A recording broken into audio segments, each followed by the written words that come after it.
Hello, this is Joe Smith. I'm Mayor of North Little Rock, and this is our fifth weekly address. It's my goal to bring you up to date as best I can every week. The governor's doing a great job every day, and I want to try to do the same thing weekly.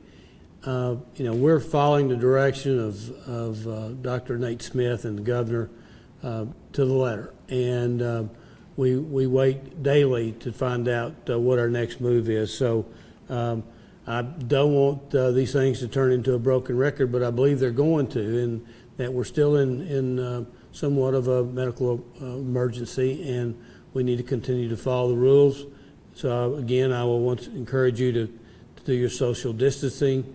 When you go to the store, don't take the whole family, just one person go, wear a mask, respect others, and of course, most important is to wash your hands often. It makes a whole lot of difference.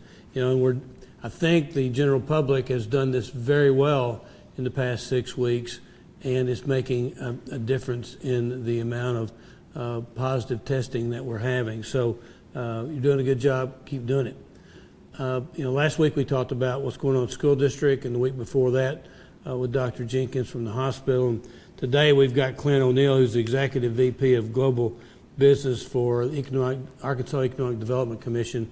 And Clint, thanks for being here with us and sharing some of your thoughts. We're very fortunate that some of our local businesses, like our Innovation Hub, L'Oreal makes makeup and things like that, have switched gears and are helping us with PPEs and things like that. L'Oreal's making sanitizing equipment and lotion and things like that. Tell me some other things that are going on with our local companies. Well, sure. Thank you, Mayor, and thank you for your leadership in this issue. It's certainly a challenging time for Arkansans and for Arkansas companies, but what we noticed early on is there's a lot of companies that are really stepping up, running to the fire of helping with COVID-19. So we started a social media campaign called AR Biz Strong. There are companies out there, like you mentioned, L'Oreal, some others that are making hand sanitizer, like Pernod Ricard and Rocktown Distillery. There are companies that are stepping up, paying their employees more during this time. George's and Walmart and Tyson have provided their employees with bonuses during this time for the challenges that they've faced. Tyson in particular has committed $13 million to helping the communities in which they do business, helping with food drives and with other donations to communities. Americo Vinyl and Fabric in West Memphis is making face masks. Triumph in Hot Springs making face masks. Pine Bluff Arsenal responding to COVID-19 in a similar way, making face masks for military personnel and civilian employees. So we're so proud of all these companies across Arkansas, and it's our honor to highlight them during this time. Well, great. We certainly do appreciate all their hard work. What are some of the changes in the response to COVID-19 that the Commission's doing? So we had our first case in March 11th in Arkansas. We knew right away that our work would change drastically. Our team, a lot of which are working from home now. We have about 10% of our team working at the office and the rest at home. But we had a talk early on that said, let's drop our job titles. We're all a part of the COVID-19 business assistance response team. We're going to have so many phone calls come into our office from people that are looking for clarity on business regulations, on business assistance programs, and we're all hands on deck. One of the first things that we did was we created a webpage, www.arkansasedc.com/COVID-19. On this webpage, we house all of our information about these programs, a weekly update from Secretary Mike Preston over a video, information for businesses, information for individuals, and then a section of news and inspiring stories. But obviously, Arkansans are looking for information, and so after building this website, we've had about 90,000 people come and visit this website, and so we've done our best to keep that updated. Great job, too. Absolutely. Give us an update on some of the state and federal business assistance programs that we've got.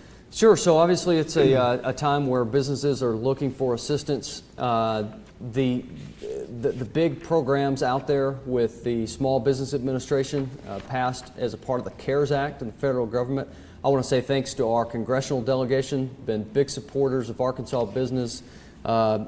Most notably is the Paycheck Protection Program, an incredible program implemented by the Small Business Administration. On the first round, we had 21,754 companies in Arkansas successfully apply for these forgivable loans through PPP of over $2.7 billion through this program. In Arkansas alone, the Small Business Administration processed more loans in that 14-day period than they had in the 14 years previous to that. So hats off to our partners there at the federal government, the SBA. Last night, the Senate voted to reallocate some funding, another $320 billion to the Paycheck Protection Program. It's anticipated that the House will vote on that tomorrow, and that those funds will start flowing later this week, as there were a lot of applicants that did not receive the funds from that first round that will. And so that's the largest pot of money, and that's been of significant benefit to companies. Here in Arkansas, we took a portion of our CDBG funds, $10 million, and we allocated that for rural hospitals across 27 rural hospitals in Arkansas, grants in the amount of $250,000 to $500,000. And then we had some funding from the Governor's Quick Action Closing Fund and from the Attorney General's office, a settlement fund that we turned into a small business forgivable loan program. And through that program, we were able to help 246 small businesses with 2 to 50 employees for a total of $5 million in 58 counties on that program. Great program. You know, the governor is hinting at, nothing's in stone yet, that we're going to start loosening up business a little bit in a couple of weeks. Next week, hopefully, we'll know a lot more, and I'll cover it next week. But give me an update on the recovery task force that the governor's put together. Well, we're all real excited about this Economic Recovery Task Force chaired by Stuart Walton, attorney, businessman, philanthropist, big champion of Arkansas. So he led the first meeting of the task force yesterday. Around 30 or so leaders from around the state, business community, the faith community, nonprofits, education, a great group of leaders designed to give the governor guidance on reopening. Working obviously closely with Dr. Nate Smith and the health officials, we want to open up Arkansas as quick as it is safe to do so. So this task force will be meeting over the next few weeks to come up with recommendations with this target date of May 4th for a phase 1 of opening. One of the things that I know that the governor's office and the task force is committing to doing is providing clarity, as Arkansans want to know, what does that mean? What are the phases? Who's included in which phase? And as the task force works through those recommendations, that's certainly something that we want to do. The goal of the task force is to provide that clarity and to aspire confidence that we can open at a certain pace and bounce back stronger than ever.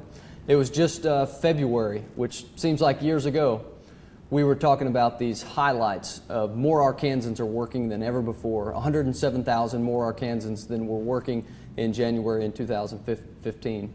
But now we find ourselves in a position where over 150,000 Arkansans have filed for unemployment in the last 4 weeks. We expect that number to go up. So to the extent that we can reopen and reopen as fast as it is safe, we want to get back to our record levels. Absolutely, and the part about being safe is very important. Clint, thank you so much for coming and spending a little bit of time with us today. You know, I want to say to everyone at home to keep doing what you're doing. This isn't over. Treat it as the new norm for a while, and it will be over sooner than later.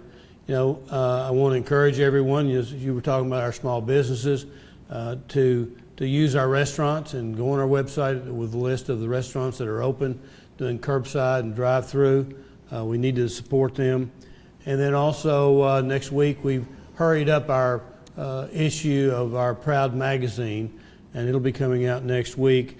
And it's going to have a tremendous amount of information for you in there, from everything from small business resources to updates on healthy tips and and also our restaurant interactive list and our census too. So it's coming.